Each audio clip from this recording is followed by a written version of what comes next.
ପିଲାମାନେ ଆଜି ଆମେ ଓ ଆମ ପରିବେଶ ବହିର ଆମ ଖାଦ୍ୟ ବିଷୟର ଶ୍ୱେତସାର ଖାଦ୍ୟ ବିଷୟରେ ଆଲୋଚନା କରିବା।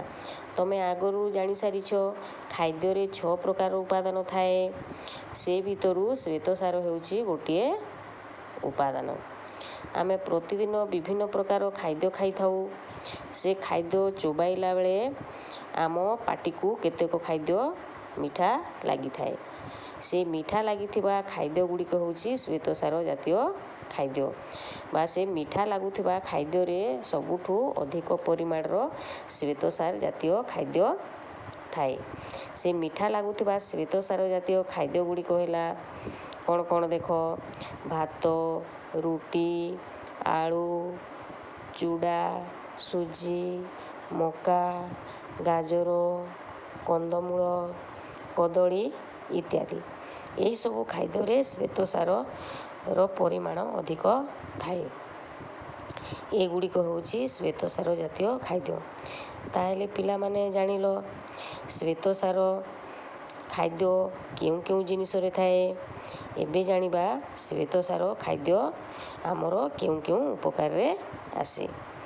ଏହି ଖାଦ୍ୟ ଆମକୁ କାମ କରିବା ପାଇଁ ଶକ୍ତି ଯୋଗାଏ। ଏହି ଶ୍ୱେତସାର ଜାତ ଖାଦ୍ୟ ଆଜି ଯଦି ଆମେ ନ ଖାଇବା ତାହେଲେ ଆମେ କାମ କରିପାରିବା ନାହିଁ, ଆମକୁ ଦୁର୍ବଳ ଲାଗିବ। ଏବେ ଜାଣିଲ ପିଲେ ଶ୍ୱେତସାର ଜାତୀୟ ଖାଦ୍ୟ କାମ କରିବାକୁ ଶକ୍ତି ଯୋଗାଏ। ଏବେ କହିଲ ପିଲେ ଅଧିକ ପରିଶ୍ରମ କରୁଥିବା ଲୋକମାନେ କାହିଁକି ବେଶୀ ଭାତ ଓ ରୁଟି ଖାଆନ୍ତି? ତାର ଉତ୍ତର ହେଲା ଅଧିକ ପରିଶ୍ରମ କରୁଥିବା ଲୋକେ ବେଶୀ ଭାତ ଓ ରୁଟି ଖାଆନ୍ତି କାରଣ ଭାତ ଓ ରୁଟି ହେଉଛି ଏକ ଶ୍ୱେତସାର ଜାତୀୟ ଖାଦ୍ୟ। ସେହି ଶ୍ୱେତସାର ଜାତୀୟ ଖାଦ୍ୟ କାମ କରିବାକୁ ଶକ୍ତି ଯୋଗାଇଥାଏ। ତେଣୁକରି ଅଧିକ ପରିଶ୍ରମ କରୁଥିବା ଲୋକେ ବେଶୀ ଭାତ ଓ ରୁଟି ଖାଆନ୍ତି। ପିଲାମାନେ ଏବେ ଜାଣିଲ ଶ୍ୱେତସାର କେଉଁ କେଉଁ ଜିନିଷରେ ଥାଏ ଏବଂ ତା'ର କାର୍ଯ୍ୟ କ'ଣ। ୟାକୁ ତୁମେ ଭଲ ଭାବରେ ମନେ ରଖିବ। ଅନ୍ୟ ଦିନେ ଆମେ ସ୍ନେହସାର ଖାଦ୍ୟ ବିଷୟରେ ପଢ଼ିବା।